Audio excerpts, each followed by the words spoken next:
मगर जब कन्हैया कुमार जी कहते हैं कि इंडिया की आर्मी रेपिस्ट आर्मी है तो लोगों को तकलीफ होती है। मगर यही तो खूबसूरती है हिंदुस्तान के लोकतंत्र की कि इस मंच पर चौपाल पर बैठकर हम एक दूसरे की खींचातानी कर सके, नोकझोंक कर सके, मगर मुस्कुराते हुए करेंगे।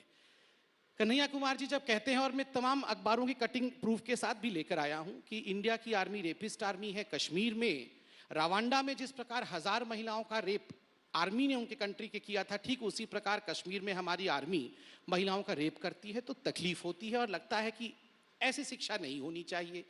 दूसरा, जब कन्हैया कुमार जी अफजल गुरु जी का साथ देते हुए नजर आते हैं या मकबूल भट्ट के नमाजे जनाजा करते हुए नजर आते हैं तो तकलीफ होती है।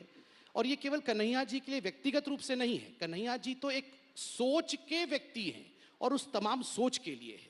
तकलीफ तब होती है जब कन्हैया कुमार जी, मुझे रेक्टिफाई कर दीजिएगा अगर मैं गलत हूं, जब आप कहते हैं कि मैं अपनी पत्नी का नाम और अपने बच्चे का नाम भारत माता की जय रखूंगा ताकि रोज मैं उन्हें पुकार सकूं भारत माता की जय कहकर। देखिए कितनी फर्क है सोच में। मैं भारत माता को मां मानता हूं, ये भारत माता को पत्नी बनाना चाहते हैं।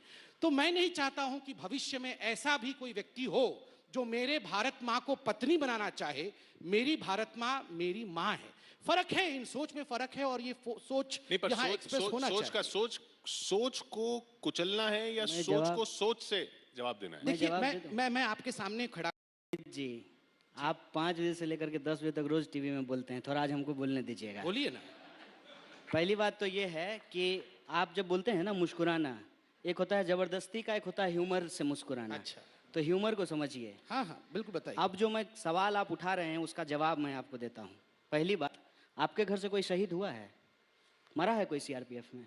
आपके घर से हुआ है? बिल्कुल, मेरा भाई शहीद हुआ है। तो शहीद होने के बावजूद मेरी बात सुन लीजिए ना। शहीद होने के बावजूद ये कहते हैं कि इंडियन आर्मी रेपिस्ट है। सुन तो लीजिए ना। अखबार का कटिंग लाए हैं ना, वो अखबार आरएसएस से निकलता है। कौन सा? टाइम्स ऑफ इंडिया आरएसएस निकालती है। टाइम्स ऑफ इंडिया और ये न्यूज़ 18 आरएसएस निकालती है। मैं न्यूज़ 18 में सुना हूं भाई साहब, ये न्यूज़ 18 आरएसएस का है। अरे सुन तो न्यूज़ 18 के एंकर से पूछा आप आरएसएस के हैं? न्यूज़ 18 ने ये न्यूज़ दिखाया था और ताली बजी है कुछ एंकर्स ने। न्यूज़ 18 एंकर न्यूज़ 18 आरएसएस का है कि न्यूज़ 18 के जो बड़े लोग बैठे हैं वो बता दें। बताइए साहब, मैं बात थोड़ी ना। बोलने दीजिए, सुन लीजिए बारी बारी से। पहली बात, अखबार में छपी हुई हर बात सही नहीं होती है। एक बात आपको बोलते हुए न्यूज़ 18 में साहब, दूसरी बात इंडियन आर्मी रेपिस्ट होती है और ये देश का सबसे बड़ा चैनल है। सुनिए संबित, सुन तो लीजिए ना। बोलिए। अगर ऐसा हम बोले हैं ना और आप बीजेपी की प्रवक्ता कैसे से यहाँ बैठे हैं ना, चलिए आप दोनों सवाल मैं आपको बोलता हूँ। अगर मैंने अफजल गुरु की बरसी मनाई, अगर हमने देश के खिलाफ नारे लगाए, अगर हमने इंडियन आर्मी के खिलाफ बोला, तो चलिए प्रधानमंत्री आवास प्रदर्शन करते हैं आप मेरे साथ। प्रधानमंत्री के घर चलना पड़ेगा। आप प्रदर्शन कीजिए हमारे साथ। चौपाल में कुछ नहीं हो सकता, प्रधानमंत्री के घर में आप प्रदर्शन कीजिए ना, आप बहस कीजिए। देश में आपकी 282 की सरकार है, 18 राज्यों में आपकी सरकार है, पुलिस पे आपका कंट्रोल है, राष्ट्रपति जी बीजेपी से हैं, उपराष्ट्रपति जी बीजेपी से हैं, सुनिए ना, उपराष्ट्रपति जी बीजेपी से हैं, प्रधानमंत्री बीजेपी से हैं, गृह मंत्री जी कड़ी निंदा करने वाले बीजेपी से हैं।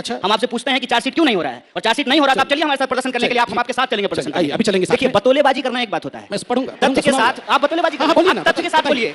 मैं तथ्य के साथ बोल रहा हूँ। पहली बात, देश की आर्मी के सम्मान का मतलब यह होता है कि उसमें जाकर के काम भी करना। मेरे घर के लोग आर्मी में काम करते हैं, 16 लोग नौकरी करता है और उसमें से मेरा एक भाई शहीद भी हुआ है, इंसर्जेंसी में मारा गया है। एक बात। दूसरी बात, आपके घर में स्वतंत्रता आंदोलन का भी पेंशन नहीं आया। आपके घर मेरे घर में क्या होता है? आपके घर से कोई मरा है? आपके घर से कोई मरा है? आपके घर से कोई मरा नहीं है तो आपके सवाल कैसे पूछ रहे हैं? आप एजेंसी लेकर आपके घर से कोई मरा है? प्रताप प्रताप जी, आपके घर से कोई मरा है? आपके घर से कोई मरा नहीं है तो रोज शाम को मेरे से क्यों सवाल पूछते हैं? अरे सुनिए, बार-बार मेरे घर से कोई मरा नहीं, हिमाचल ये चालाकी मत करिए। ये चालाकी आप मत करिए। मेरे घर से कोई मरा नहीं। अरे किशोर जी का मरा नहीं, मेरे से पूछेंगे नहीं। ठीक है ना। देखिए, मोदी करके आप ओएनजीसी के डायरेक्टर बन गए हैं, होशियारी वहां कीजिएगा, लेकिन हमको आप जवाब दीजिए, हम सवाल आपसे पूछ रहे हैं। अरे भैया, ओएनजीसी के डायरेक्टर बने हैं, आपकी तरह चाइना का पैसा तो नहीं खाते हैं। अच्छा। अरे चाइना का 1 करोड़ रुपया दिए हैं, चाइना का पैसा तो नहीं खाते हैं। चार्जशीट क्यों नहीं फाइल हुआ? ये सवाल आपसे तो लेके बैठा हूं ना, अभी पढ़ के सुनाऊंगा। सुनिए। कोर्ट ऑर्डर नहीं, अभी सुनिए। आप जो है कोर्ट ऑर्डर नहीं पढ़ोगे बता रहे हैं। मैं अभी हिंदुस्तान की जनता के सामने वो पढ़ूंगा जो कन्हैया कुमार और उनकी आइडिया को पूरी तरह से नंगा करके रखा है।